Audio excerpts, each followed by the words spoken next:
Oh, the Leverian. It was floundering. You understand? Going under. All that work I put into it, and so few visited, let alone donated. Oh, I don't mean you, of course. I know you're a friend to the Leverian. It just wasn't enough. So when Parvos made me an offer, I thought, oh, why not? Just let it go. Let it all go. I took the deal, Tenno. I shouldn't have, but I did. Oh, if only Dante was still around. Please, you must come see me.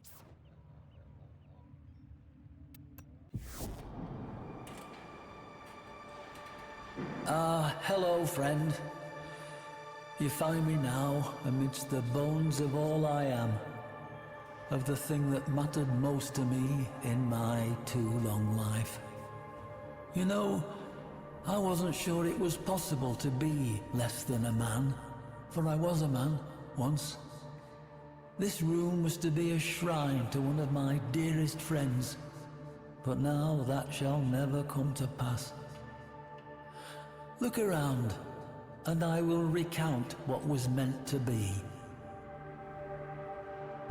I've made such a terrible mistake, you see. In a universe at its own throat, where every living thing works daily to keep body and soul together, there's not much appetite for history, for stories. The Leverian may not be a real place, a place you can reach out and touch, but to reality it was anchored. And reality demands a tithe. It takes coin to keep this place rest, this shrine to memory. And a savvy businessman I was not. To be less than a man is to be a fool, and fool I was.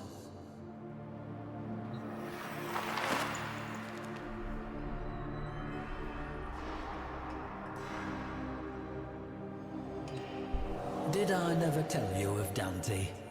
No, I suppose I didn't.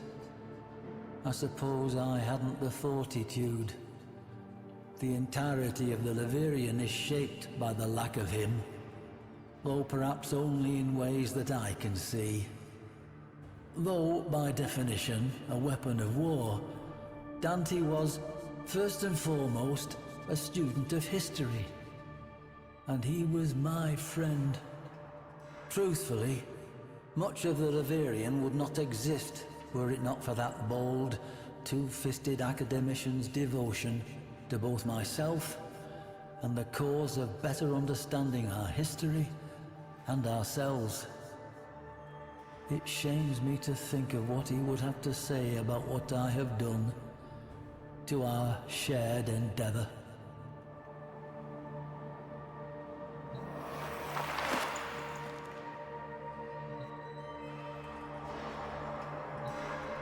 Parvos Granum, you know the name. He of the gilded hand and gilded tongue. For an age he has sought what Dante and I had gathered together, our collected treasures. For one such as Granum there is no such thing as enough. In an age with no appetite for memory, maintaining a shrine to our shared history seemed folly. And so, in a low moment, I signed it all away.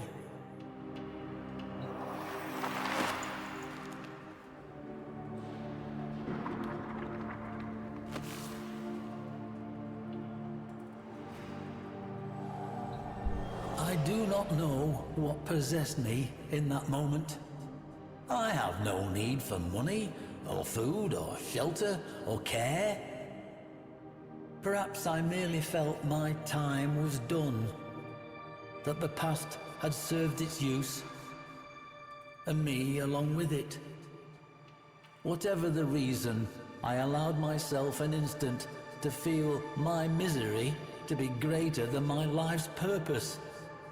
A momentary indulgence that may be paid by every future generation until the sun goes dark.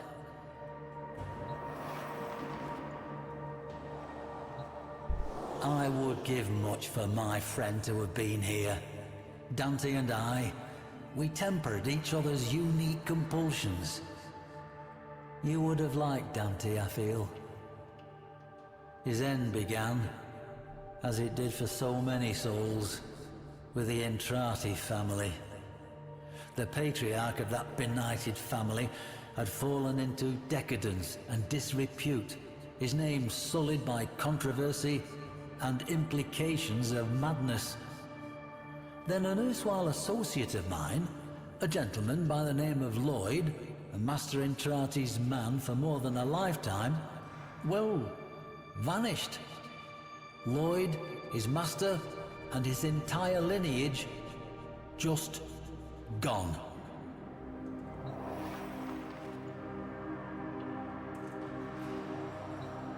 There were rumors, of course. Master Entrati was known at that time for outlandish claims and questionable science relating to voices he was hearing, I believe. Gods from beyond the veil and whatnot. After the disappearances, Dante, never one to let a good mystery go, insisted on infiltrating the Entrati manse and learning the truth for himself. I, however, being more familiar with the confidential details of Master Entrati's interests, urged him otherwise. I suppose you wonder why I would do such a thing if I believed Master Entrati to be fit for little more than the asylum. Lloyd was, as I said, a dear friend.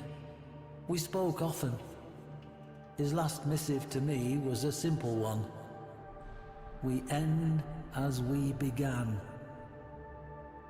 As a student of history and its occult apocrypha, I know the terrible import of those words, and so I cautioned Dante to remain by my side. He promised to do so, then did otherwise, and I never saw him again. Perhaps I was not so deft at tempering him as he was of me, and that, I suppose, was my first great failing, the parent of this second and most final one.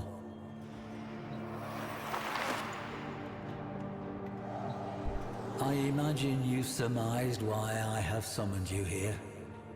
To ask that, in the name of whatever friendship we share, to lend your aid to my impossible predicament.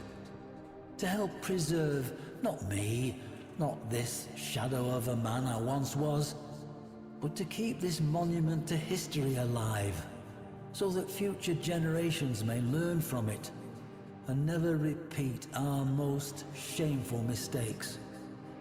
Granum's obsession with that bygone age demands pieces of such. Ironic, really, that one man's interest in history serves only to strip an edifice whose singular purpose was to protect it. But there remains one slim hope: the sourcing of artifacts from places other than the Leverian, sourced by you at my direction. Help me, friend. Help me, that my one great and final mistake not be the error that turns our collective history and the work of lifetimes to a single miserable use, making a rich man richer.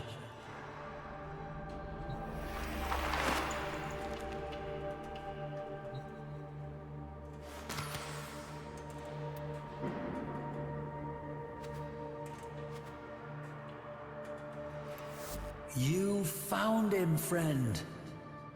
And Dante's tale deserves to be known.